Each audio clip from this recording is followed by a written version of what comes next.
dando continuidade, vamos conversar agora sobre a maxila, né, as considerações no planejamento de maxilas, né, enfim, sobre dentaduras. Como a gente viu anterior, ele nem comenta sobre próteses fixas em mandíbula. Então, ele já parte direto para as opções de sobredentadura. Já na maxila, a ênfase é muito mais para as próteses fixas. Ele até comenta sobre as sobredentaduras, mas a ênfase é muito mais nas próteses fixas. E ele começa o capítulo falando sobre a questão de uma prótese total maxilar ser muito mais bem adaptada, ter muito mais estrutura do que, por exemplo, a mandibular, né? São muito mais bem toleradas. Por outro lado, ele fala que a perda precoce de implantes em maxila apresenta um maior índice, né? E aí dá essa estatísticazinha, como eu comentei, de acordo com a banca atual, a gente não encontra muito esses numerozinhos chatos, mas uma mudança de banca a gente não sabe. Então fica aí. Apesar que até tem, eu até coloquei na aula umas questões mais aí para frente relacionadas a percentual de falha, percentual de necessidade de endodontia, enfim. Só que é importante a gente ver que no caso das maxilas, as sobredentaduras apresentam um percentual maior de falha. Então, por isso que ele começa dizendo que, no caso, a maior indicação em maxilas recai sobre as fixas. A atrofia do osso maxilar, assim como da mandíbula, é muito rápida, né? E pela resultante ser, né, basicamente horizontal, né, na verdade um caráter oblíquo, né? Porque da mesma forma que tem a perda horizontal, tem a perda de altura. Então, é muito rápido para a mandíbula, a maxila se encaixar numa divisão CH, ou até D, sem volume algum, para que a gente consiga reabilitar. Dessa forma, é comum se fazer enxerto ósseo na maxila anterior, mais até do que na mandíbula, né? Justamente pela qualidade óssea, não só nesse caráter quantitativo, mas qualitativo, pelo osso maxilar ter um componente trabecular muito forte. O critério fundamental durante o nosso planejamento é a posição do lábio superior, né, uma vez que seja a área mais importante relacionada à estética. Então, sozinho esse critério já pode indicar uma sobredentadura no lugar de uma prótese fixa, quando a gente tem muitas perdas no sentido horizontal. A pré-maxila ela apresenta diversas condições que fazem com que ela precise ser abordada de uma forma peculiar. O rebordo é estreito, né? As tábuas ósseas vestibulares são perdidas com muita rapidez, por causa da reabsorção horizontal, né? Comumente ela é fina, e além já desse padrão de perda, é muito comum, durante as extrações, ocorrer alguma fratura, doença periodontal, enfim. A região anterior de maxila recebe um grande componente de forças lateral, né, que são forças com componentes mais complexos do que uma força simplesmente no sentido oclusal. E, como eu falei, ele fala que a reabsorção ela é predominantemente oblíqua, né, porque, além de ter a reabsorção horizontal, tem a vertical. Então, ele dá uma resultante oblíqua. Há uma grande requerência, uma grande solicitação estética nessa região, né? E ainda a gente tem efeitos cantilever muito comum nessa região. Por quê?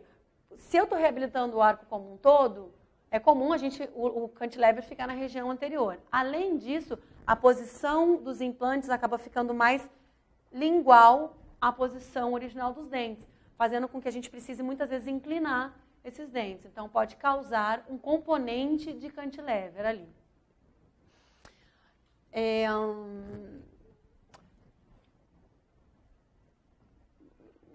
Bom, Bom, isso aí que eu falei então. Os contatos cêntricos são oblíquos, né? Eles devem ser localizados nesses dentes nas excursões mandibulares. E dessa forma direciona essa força àquele osso fino, né? Que geralmente já não tem um trabeculado muito denso. Então, a gente, por essas questões, essa região anterior deve ser abordada de uma forma específica. Então, ó, geralmente a densidade dessa região óssea é D3, né, um osso trabeculado espesso, fino. Esse tipo de osso é 45% a 65% mais fraco do que um osso D2, né, geralmente na região de mandíbula, que tem alguma cortical fina. Tá, então, pelo fato da gente ter ausência de uma cortical espessa, a gente tem perda do suporte de alta resistência e menor resistência às cargas laterais, logicamente.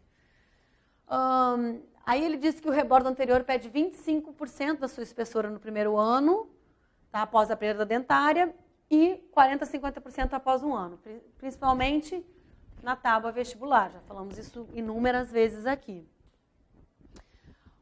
Como consequência, o suporte ósseo fica numa região mais palatina. Aí a gente não tem apoio para os músculos orbiculares, né, a questão da fala, da estética, de ter que inclinar mais esses implantes ou essa prótese. Enfim, cria situações biomecanicamente mais complicadas para essa região.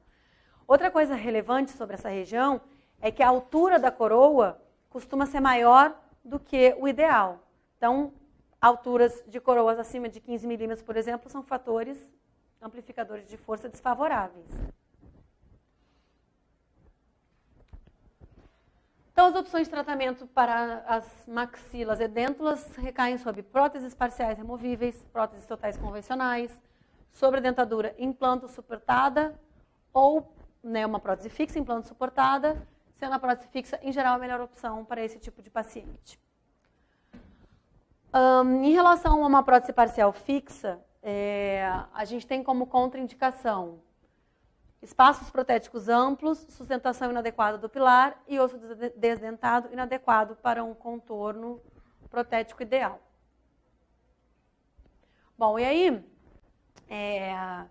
assim, analogamente, né, a mandíbula ele dá uma sequência, sendo que todo planejamento maxilar deve começar pela posição do lábio superior. Tá, na vestibular do lábio maxilar, como ele fala. Achei engraçada essa expressão, lábio maxilar. Deve ser feita, sim, antes de iniciar o planejamento com a própria prótese que o paciente usa, fazer uma prova, né, com plano de cera, com desgastes, aí se retira esse suporte para ver como é que fica o apoio do paciente. Então, mais uma vez, reabilitações de pré-maxila, qual o primeiro critério para planejamento? Posição vestibular do lábio maxilar ou posição do lábio superior, enfim. Nesse caso, a partir daí a gente vai determinar, vai ser simplesmente uma restauração fixa, uma prótese fixa implante suportado, ou vai precisar fazer enxerto mais uma prótese fixa, ou vai ser uma sobredentadura. Então, a partir do critério, posicionamento do lábio superior. Farei isso umas 4 vezes. Lembrem-se disso. Então, a superfície dos incisivos centrais, né, chamada referência incisal, né, geralmente elas estão a 12 milímetros e meio do aspecto mais posterior da papila incisiva. Eu cheguei a mostrar na aula passada uma foto do Teles, que ele usa exatamente a mesma referência, não sei se vocês lembram. Quanto mais para frente a flange labial e o posicionamento dentário, mais alto o posicionamento de repouso do lábio. Ou seja, tem que tomar cuidado para não inclinar muito, de forma que o paciente, em repouso, fique mostrando muita borda incisal. O filtro, né, deve se apresentar com uma depressão, ou seja, evitar aquele aspecto de rolete de algodão no fundo no fundo do vestíbulo. Me fugiu a palavra. Eu fiquei com mucosa na cabeça, mas não era isso. Então, se o filtro, por um lado, fica muito raso, né, o lábio está estendido, a gente remove a cera para que, uma vez determinado esse parâmetro, se parta para um planejamento adequado. Quando a posição, né, quando nesse momento a gente chega à conclusão que o plano de cera ficou mais do que 5 milímetros, importante sublinhar essa distância, à frente do rebordo, a gente teria, nesse caso, uma posição biomecânica desfavorável. Então, o que deve ser feito? Ou planejar um enxerto ósseo, ou planejar uma sobredentadura, ao invés de uma prótese fixa. Uma região anterior com múltiplos dentes ausentes, geralmente é restaurada com uma sobredentadura ou uma prótese fixa 3. Repetindo. Tá. Bom, e aí, a gente lembra daquelas diretrizes que a gente conversou sobre o posicionamento dos implantes determinantes? Então, tá aqui, né? A gente, uma vez que define qual vai ser o tipo de prótese, né? Qual vai ser a posição dos dentes nessa prótese, avaliou as forças, né? Densidade óssea, enfim, todos os critérios da sequência estão ok, a gente vai partir para determinar a posição dos implantes. As diretrizes são as mesmas, comentadas no planejamento de mandíbula, sendo que ênfase é dada para os itens 3 e 4. Então, só relembrando, quais diretrizes são essas? A gente não deve planejar cantilever, evitar planejar cantilever, evitar planejar mais do que 2 pônticos adjacentes, áreas específicas de canino e molar requerem cuidados específicos e o arco como um pentágono deve ter, no mínimo, um implante por cada área representante do pentágono. Então, aí, o que ele fala mais específico dessa regrinha 3 na questão da maxila?